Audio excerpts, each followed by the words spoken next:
For Mallee. Thank you, Deputy Speaker. I rise today with a sense of urgency to speak to the member for Barker's motion and address the pressing challenges facing our highly valued wine grape growers in my electorate of Mallee. Our wine grape industry is in crisis, and it is imperative that our growers are supported to ensure the sustainability of our regional communities. The Mallee is bearing the brunt of a structural imbalance in wine grape supply and demand. Murray Valley Wine Growers' Harvest Report shows that independent growers were collectively paid 40% less than they were in 2022. This equates to an average loss of income of $122,000 for each of the 300 wine growers in the region, well down from the $245,000 gross income during 2021. When you consider that some wineries offer growers as little as $120 a tonne, with production costs about $300 a tonne, despite what on face value looks like a large gross income, many growers are left running at a severe loss. In Sunraysia and the broader Murray Valley wine grape region, the Chair, Chris Dent, said recently, and I quote, "We are such a powerhouse for the whole industry, regularly producing around 70% of the national crush." Furthermore, the looming threat of forced exits, water buybacks and widespread vineyard abandonment poses not only economic risks but also significant biosecurity hazards and mental health consequences for farmers. I echo the sentiments of Leader of the Nationals, David Littleproud, who rightly emphasises the need for fairness in the marketplace and ensuring that our farmers are not left to bear the burden alone.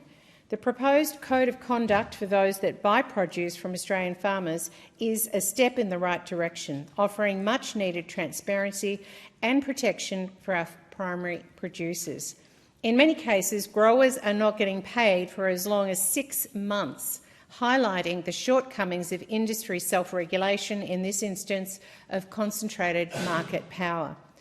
The Albanese Labor government must safeguard the future of our horticultural industry and the families that underpin it. In the Mallee, our wine growers are facing unprecedented challenges, exacerbated by Labor's industry-killing water buybacks and the recent wine grape oversupply. These pressures have pushed our already struggling industry to tipping point, and Labor is standing idly by while our farmers and farming communities suffer. In contrast, the Coalition stands shoulder to shoulder with our rural communities. The Coalition's Wine Tourism and Cellar Door Grants initiative gave wine grape growers practical support, including more than $760,000 granted to 15 wine operations in the Mallee alone. This strategic support not only provided the necessary funds for growers to improve their cellar door offerings, the grants improved the visibility and reputation of Mallee's wine production on a national and international scale. For regional Australians, an election cannot come soon enough. The Coalition will address Labor's appalling ambivalence to our primary industries and farmers in particular. I am proud to say the Nationals dragged a reluctant Albanese Labor government to hold an ACCC inquiry into the supermarket sector, and already the evidence coming forward demonstrates the need for reform. What's Labor's solution for our farmers? Tax them more.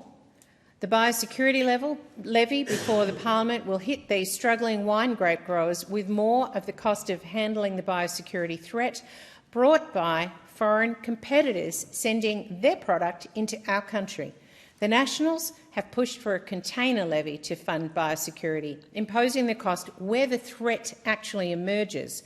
But no, Labor wants to hit Aussie farmers for 10% more of their 2020 and 2021 levy contributions, kicking them while they're down. Unlike Labor, the Coalition highly values the immense generational contributions of our wine growers to the cultural, economic and social fabric of regional Australia. Their resilience and hard work embody the spirit of our community, and it's our duty to stand by them in their time of need.